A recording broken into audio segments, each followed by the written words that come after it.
Hi, it's Rory from counsellingtutor.com and I'm with Bob Cook from the Manchester Institute for Psychotherapy. Yeah. Hello. Hi Bob. I'm in my hometown of Manchester again, talking to Bob and talking about object relations. I know a few of you on the channel have asked me to do a video about object relations, so I've come to see Bob Cook today, who's incredibly knowledgeable about psychodynamic theory, and we're going to talk and discuss object relations. So Bob, Hello. what is object relations? That's a good question, as is a particularly obscure word, I often think. Right. It was first used in the psychology, psychotherapy literature by the godfather of modern day psychology, psychotherapy, which of course is Sigmund Freud. Sigmund Freud. You don't have to look too deeply before he comes up with Bob.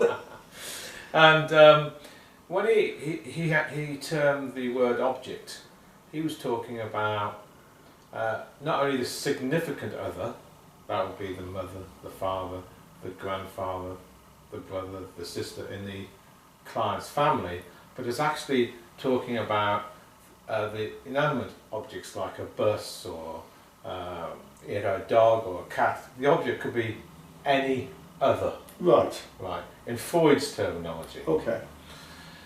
As the psychological literature developed, and today we've got object relations therapy, Sheldon Cashton, who wrote one of probably the most prominent book on object relations theory stroke therapy, came out with a book in 1990 where he talked about object relations therapy, where the object is referred to as a significant other.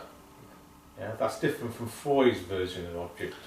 So there's been a movement from Freud's ideas where it could be absolutely anything, yeah, to it being more precise and being maybe a caregiver or a Correct. significant individual in Correct. somebody's life. Correct.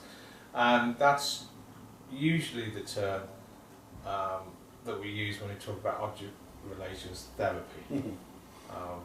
So what happens is, in the development of the psyche, the child internalises the other, which is the object. Right. So the mother, the father, the sibling, so yeah, etc. Right. Right. So if we look at the development of the child, and let's look at psychodynamic development. Okay. So this is psychodynamic theory. This is really Right. in the remit of the psychodynamic. Yeah, Margaret Mahler. Right. Okay. Now she talked about one of the most important parts of child development is the time between 1.5 and 3.5, which which she called individuation separation period. 1.5 to 3.5. Okay. And that period would be where the child is becoming autonomous, maybe. Correct. Starting to find their own life and their own experience. Yeah. And the major goal in the completion of this period is what Mahler called object constancy. Right. Now, I've done a little bit of study on this before I came today, which is always a dangerous thing, a little knowledge. But object constancy, I'm getting as consistent attention or caregiving. Correct. Yes, from the caregiver. Yeah. So you've internalised the constant mother. So Margaret Mahler split up the individuation separation period into periods of what is called infant practicing.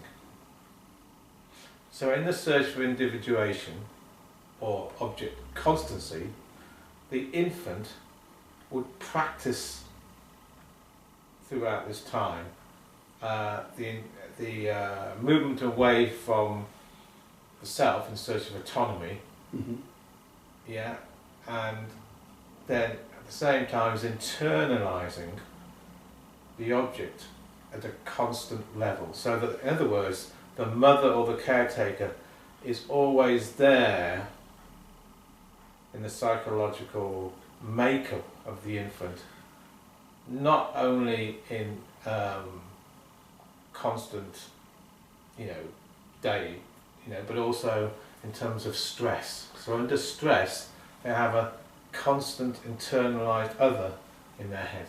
Okay, so it sounds to me, I know we talked off camera earlier about the Jiminy Cricket character, this notion that as the child's separating, they carry with them a Jiminy Cricket character. If you watch Jiminy Cricket, he sits on the shoulder of Pinocchio, telling him the right thing, soothing and giving sound advice, and this sounds like the object you're talking about. It sounds like this is the caregiver, so when the child is under stress, then they revert back to that caregiver. Yeah. It's almost like a mechanism of soothing. Correct, a good enough other. A good enough other. And Winnicott's term for this is a good enough mother. Right. Now, of course, you'll internalise as well the father, the parent, the siblings, the immediate family. In object relations therapy, it's that family that we're referring to. Right.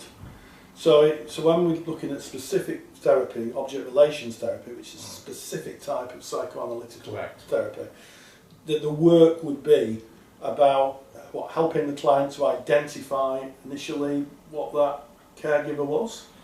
Yes, and certainly in transaction analysis psychotherapy, which is a derivative of psychodynamic therapy, there would certainly be the emphasis on the client understanding those dialogues, the consistent object, Yes. and also the negative other, or the negative objects that they may have internalised at the same time. Okay. Because the problem comes, of course, is not with the internalisation of the good enough object, but of course if there's a break in the attachment process there, if there's a loss, if the object, if you like, is unhealthy in terms of if they're an abuser, Yes. or if they shame the person, or if they humiliate Sure. the infant. So the object constancy has to happen, Yes. part of psychological development. However, if the object is, in inverted commas, unhealthy or abusive, then you will internalise that object. Yes. So so if you've got a very abusive caregiver, when you're stressed out or you're in a position where you need soothing, instead of the soothing, you will be giving yourself those negative Correct. ideas from your past. Correct. And that makes up predictability, consistency, stability in terms of identity forming. So this is about the formation of personality and how we are in the world. Yeah. Yes. And the early objects that make up that personality. Sure. So if you've got a healthy object relation, and it's interesting, isn't it, the psychology she talks about mother, but I guess, am I right in thinking that would be any caregiver? Correct. Right. But he was probably a man of his time and chose the mother figure. But it Correct. could be any significant caregiver. Yeah, Kashkin talks a lot about that. Right.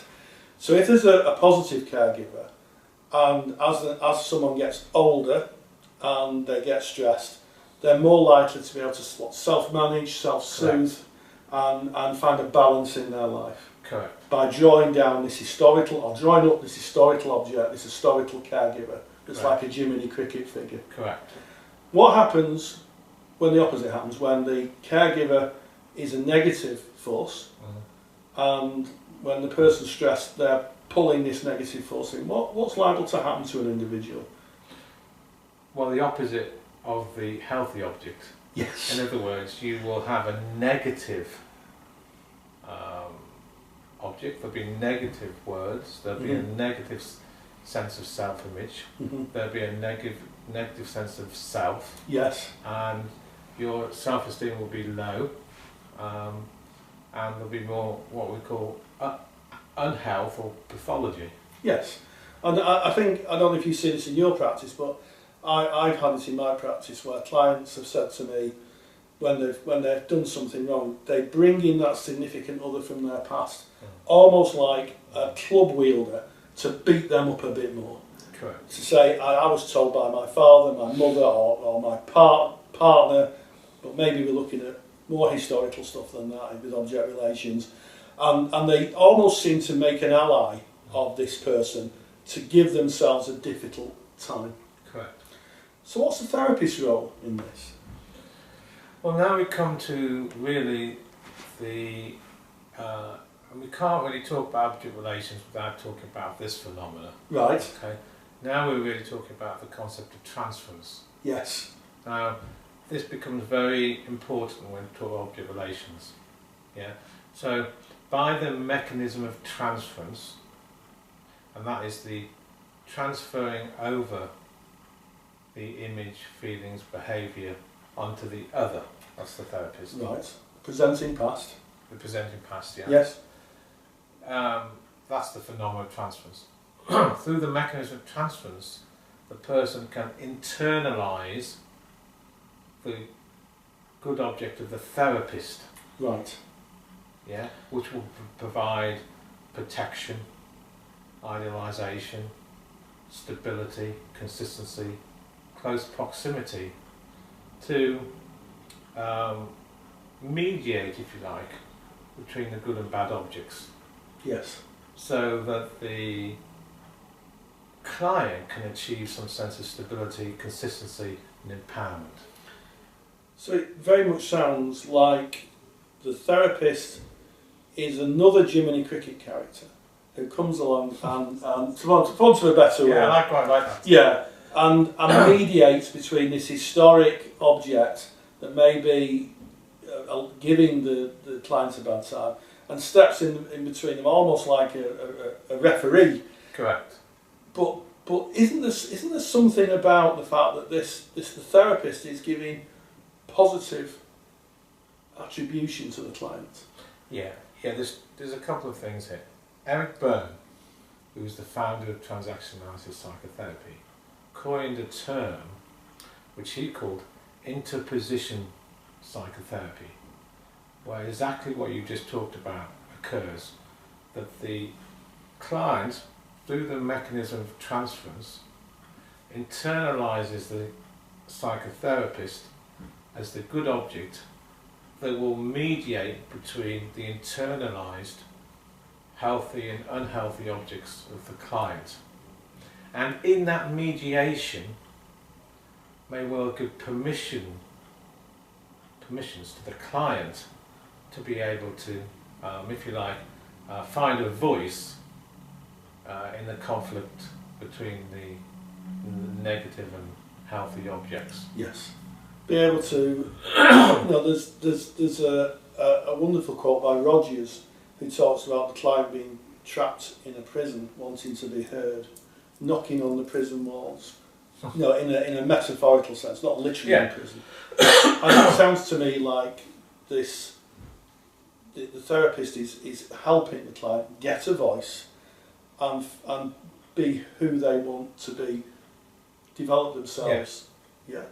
Yeah, and Cohert, who is one of the most foremost psychoanalysts, who broke away from Freud in the early 1950s, and was around at the time with Rogers, and formed what was called the self-psychology movement in the United States, coined three transferences: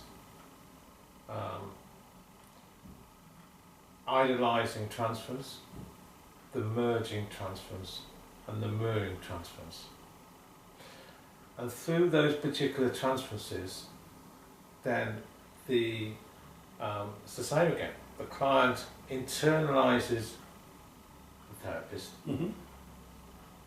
and the protection mechanism through idealisation, the mirroring of the good attributes of the therapist, all help the client to develop a more robust sense of self through the mechanism of transference. That's incredible, that, isn't it? And a lot of transference is subconscious, isn't it?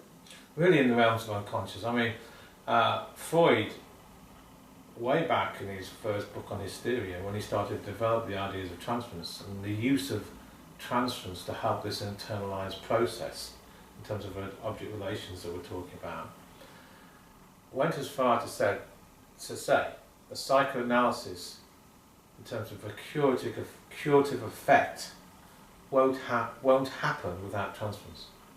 Oh. So then there needs to be, in this particular model, the notion that at some level the therapist is internalised to the clients. Correct. Otherwise, as Eric Byrne said, speaking 60 years later in his model, Mm-hmm. you will simply be having an adult-to-adult chat. No cure will happen. Ah. So it has to be more than just a chat. It has to be. So what kind of attributes does the therapist need to show to develop this significant other object? Stability. Mm-hmm. That means always being there for the client. Yes.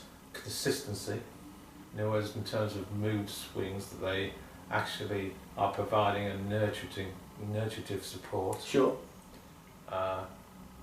Permissions, that they are giving healthily permissions to the client, and modelling a healthy enough other.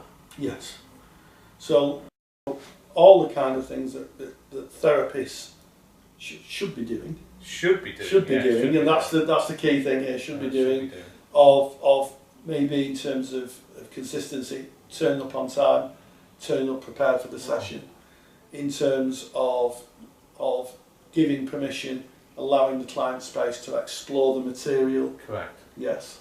And of course, again, Cohen came up with the discovery of what he called empathy, a quality which he said that all good, in inverted commas, I don't know what he meant by good, Right. anyway, psychoanalysts needed to develop Mm-hmm. the ability to get into the skin of the client Yes. in the service of attunement. Yes. And that will help develop the mechanism of transference. Yes. See, it's all going back to this development of transference through basically the unconscious mode, really. So it's interesting you talk about therapeutic attunement. Sometimes when I'm teaching, I talk about internal frames of references. I don't think they're too far apart. No. I don't think they're too far apart.